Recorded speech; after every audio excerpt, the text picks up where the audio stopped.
Minsan iniisip natin, may nakakapansin pa kaya sa buhay ko? Sa dami ng tao sa mundo, parang maliit na tuldok lang tayo. Pero kapatid, may isang Diyos na kilalang kilala ka. Sabi sa Awit Kapitulo 139 versikulo 1 hanggang 4, Panginoon, siniyasat mo ako at ako'y iyong nakilala. Alam mo kung kailan ako uupo at kung kailan ako tatayo. Batid mo ang aking mga iniisip mula sa malayo. Bago pa lumabas ang salita sa bibig mo, alam na niya.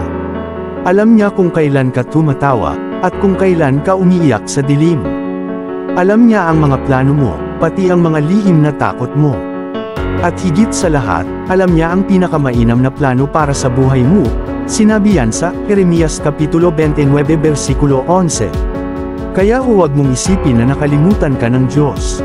Kilala ka niya higit pa sa pagkakilala mo sa sarili mo. At kung kilala ka niya, mahal ka niya, at may layunin siya sa buhay mo.